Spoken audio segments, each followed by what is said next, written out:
धर्म प्रेमियों, मैं अभी दिल्ली में कार्यक्रम था और इससे पहले भी कई पत्रकार हैं जो बौद्ध धर्म से रिलेटेड है और काफ़ी लोग हैं जो इस तरह के कुछ कमेंट करते हैं, जिन्होंने ठान लिया है कि हम वाल्मीकि के प्रति, वाल्मीकि धर्म के प्रति वाल्मीकि लोगों को बरगलाते रहेंगे जब तक उनका कैमरा चल रहा है, जब तक उनमें हिम्मत है। और वो तरह तरह के सवाल भगवान वाल्मीकि जी महाराज के संबंध में बना कर लाते हैं। हालांकि ज़्यादातर सवालों का हम जवाब अक्सर देते आए हैं। हमारे महापुरुष, हमारे विद्वान इन तमाम विसंगतियों का खंडन करते आए हैं और जवाब देते रहे हैं। लेकिन आज मैं कुछ सवाल उन साथियों से पूछना चाहता हूँ। मेरे इस वीडियो को देख के जो भी साथी मेरे सवालों का जवाब देना चाहें वो दे सकते हैं।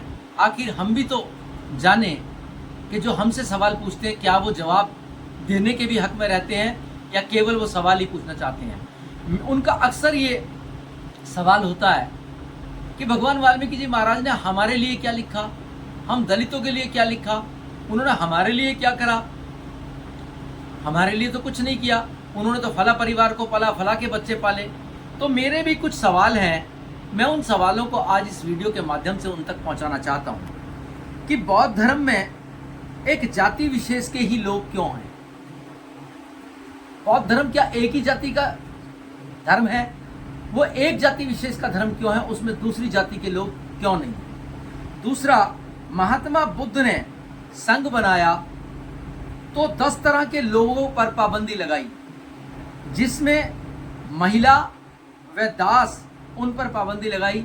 और दास इस देश के मूल निवासी थे। उन्हें मूल निवासियों से क्या नफरत थी? आखिर उन्होंने महिलाओं से क्या नफरत थी?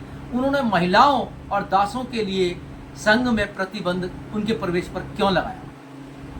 अगला प्रश्न है, 28 बौद्ध हुए, 28 बौद्धों में कोई भी बौद्ध शूद्र समुदाय में पैदा क्यों नहीं हुआ? वो केवल ब्राह्मणों और अक्षत्रियों में ही पैदा क्यों हुए? ये मेरा सवाल है। कभी भी कोई भी बौद्ध शूद्रों में पैदा क्यों नहीं हुआ? अगला मेरा सवाल है, सभी बौद्धों की उम्र 1 लाख साल,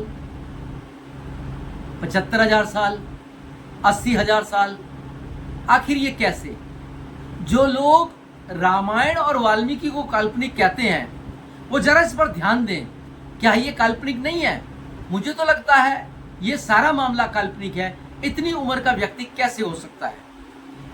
अगला सवाल है कि बौद्ध धर्म में सुनित भंगी की घटना जो है, अगर बौद्ध धर्म मानवतावादी है, समतावादी है, तो उस समय में 28 बौद्धों के बाद अंतिम बौद्ध के समय में, गौतम बुद्ध के समय तक भंगी जाति कैसे जिंदा थी? और सुमित बौद्ध उन्हें देखकर अपनी गाड़ी के नीचे घुस गया और पसीने पसीने हो गया।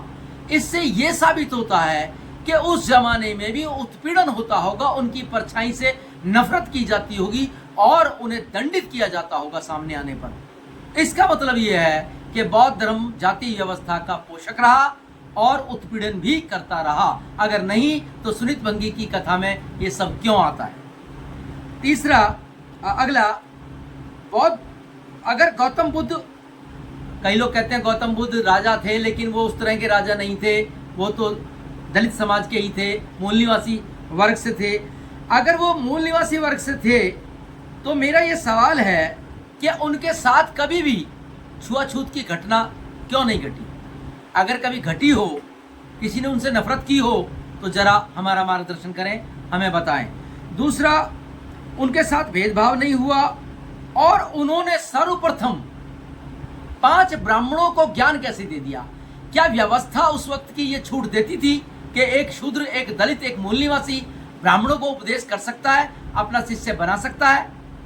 ये भी एक सवाल है। और अगर उस वक्त छूट थी भी तो बुद्ध को पहले 5 ब्राह्मण ही मिले, कोई दलित क्यों नहीं मिला? किसी दलित को उन्होंने पहले, किसी मूल निवासी को पहले ये शिक्षा क्यों नहीं दी? कई लोग वाल्मीकि जी को भी कहते हैं कि उन्होंने बड़े घरानों को शिक्षित किया। मैं यह पूछता हूं, गौतम बुद्ध ने केवल ब्राह्मणों को ही शुरू में शिक्षा क्यों दी? और इससे आगे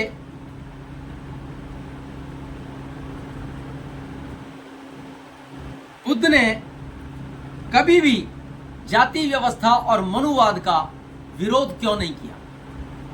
बुद्ध ने जाति व्यवस्था और मनुवाद का विरोध क्यों नहीं किया? इसके अलावा बुद्ध के किसी भी ग्रंथ में, बौद्ध धर्म के किसी भी ग्रंथ में, मेरा मार्गदर्शन करें, मूल निवासियों यानी चमारों, जाटवों और वाल्मीकियों के लिए क्या लिखा है? जो लोग ये कहते हैं कि रामायण में हमारे लिए क्या लिखा है, रामायण में, तो मैं उनसे पूछना चाहता हूं, बौद्ध धर्म के किसी भी ग्रंथ में एक लाइन बताइए जहां चमारों के लिए, जाटवों के लिए, वाल्मीकियों के लिए एक लाइन लिखी हो, वो भी मुझे बताएं। अब जब ये सवाल उनसे किया जाता है तो वो ये कहते हैं कि नहीं, वो किसी जाति विशेष के लिए तो नहीं लिखा, लेकिन उन्होंने जो भी बात की वो मानवता के लिए की।